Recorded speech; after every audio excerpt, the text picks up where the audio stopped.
Assalamualaikum warahmatullahi wabarakatuh. Alhamdulillah bertemu lagi. Kita akan membahas lanjutan materi IPA untuk kelas 8 tentang pernafasan. Ini juga sudah pernah ya dibahas di MI atau mungkin di SD dulu. Flashback kembali ke slide 2. Jadi pengertiannya, apa sih pernafasan itu? Pernafasan adalah proses menghirup oksigen dari luar tubuh serta akhirnya nanti hasil metabolismenya itu adalah mengeluarkan karbon dioksida dan uap air. Jadi nanti yang dihirup sebenarnya adalah udara, tapi yang diikat oleh hemoglobin pada eritrosit itu adalah oksigen. Lalu nanti kalian akan diperkenalkan ada istilah saluran pernafasan. Boleh kata saluran, boleh pakai kata organ. Kenapa dia dikatakan saluran? Karena di sini adalah saluran itu adalah organ pada tubuh manusia yang berperan sebagai lintasan atau jalur ya. Jadi jalur udara atau ada juga organ yang akan berperan sebagai tempat pertukaran udara. Pindah ke slide 3. Kita gunakan istilah saluran pernafasan. Jadi dia terdiri dari hidung yang pertama, faring atau kata lainnya adalah tekak, laring atau pangkal tenggorokan, trakea, bronkus, bronkeolus, dan paru-paru. Nanti kalau ada buku lain yang menuliskan setelah bronkeolus, alveolus itu juga boleh. Jadi kita bisa pakai organ-organnya secara detail, secara rinci atau secara umum. Ke slide 5, jadi ini ada gambaran dari organ pernafasan. Diingat-ingat ya, tenggorokan jangan sampai kebalik dengan menggunakan kata kerongkongan. Kalau pada pernafasan ini adalah tenggorokan. Jadi pada gambar ini bisa dilihat rinciannya, ada bagian-bagian yang lebih detail lagi. Tapi kita cukup mengingat yang tadi, yaitu mulai dari rongga hidung, udara masuk, lalu ke faring, laring, trakea, bronkus, bronkeolus, dan akan ke paru-paru. Nanti juga ada bagian-bagian lain yang membantu pernafasan, contohnya seperti diafragma. Pindah ke slide 5. Organ pertama saat udara itu masuk pertama kali, jadi pada hidung. Kenapa sih bernafas lebih hidung itu lebih sehat daripada bernafas lewat mulut? Di hidung itu ada beberapa perlakuan. Yang pertama adalah ada proses penyaringan, terutama dia dilakukan oleh rambut-rambut halus yang pada hidung. Ada proses penyesuaian suhu, jadi udara dari luar tubuh masuk ke dalam disesuaikan dulu agar terjadi proses pencampuran suhu. Selanjutnya ada pengenalan bau yang dilakukan oleh saraf olfaktori atau saraf penciuman. Oke, kita lanjut ke slide 6. Jadi kita ketemu dengan saluran pernafasan berikutnya setelah hidung.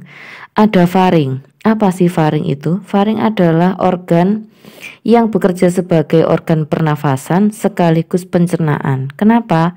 Karena makanan, air, dan udara itu akan masuk melalui faring sebelum dia menuju ke kerongkongan kalau dia makanan, menuju ke tenggorokan kalau dia adalah udara.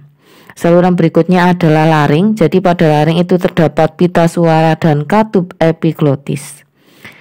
Pada pita suara, udara yang masuk pada laring itu masuk di antara dua pita suara yang berhimpitan sehingga menghasilkan getaran sebagai suara.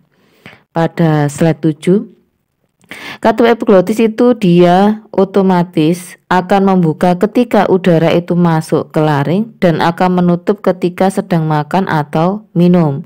Sehingga kita disarankan untuk tidak ngobrol saat kita sedang makan untuk membantu kerja katup epiglotis atau untuk mencegah proses tersedak. Ke slide 8, jadi organ berikutnya adalah trakea. Trakea ini tersusun atas 3 lapisan, otomatis ada lapisan luar, tengah, dan dalam.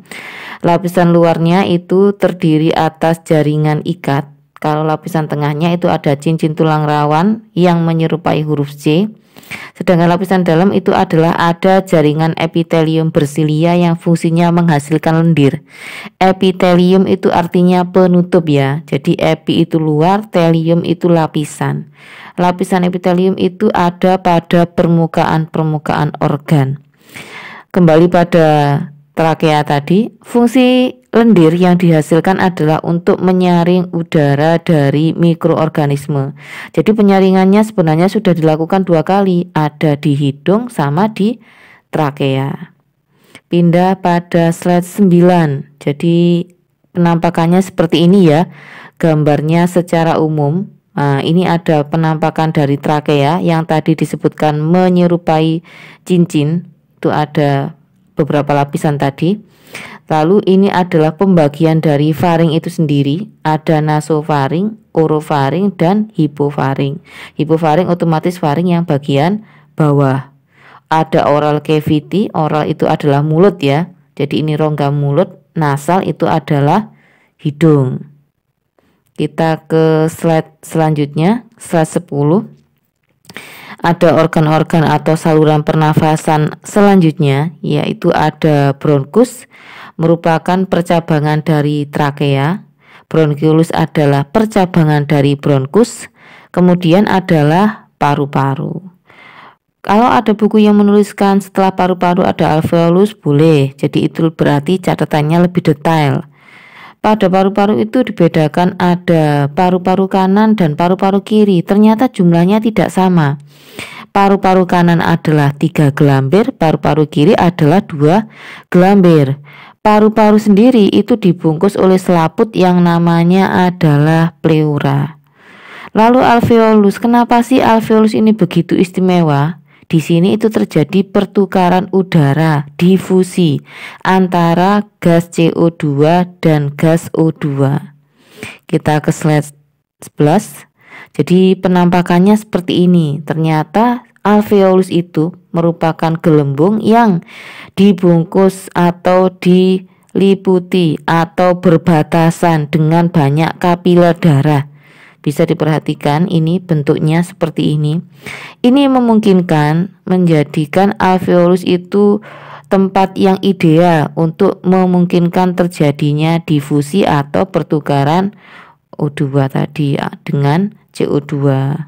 Dan alveolus ini bisa juga mengalami kerusakan, misalnya karena asap rokok. Nanti akan dibahas pada pertemuan berikutnya soal kelainan-kelainan atau penyakit. Oke. Cukup sekian dulu untuk season pertama pada pernafasan. Tetap pesan saya satu adalah jangan lupa mencatat. Terima kasih. Assalamualaikum.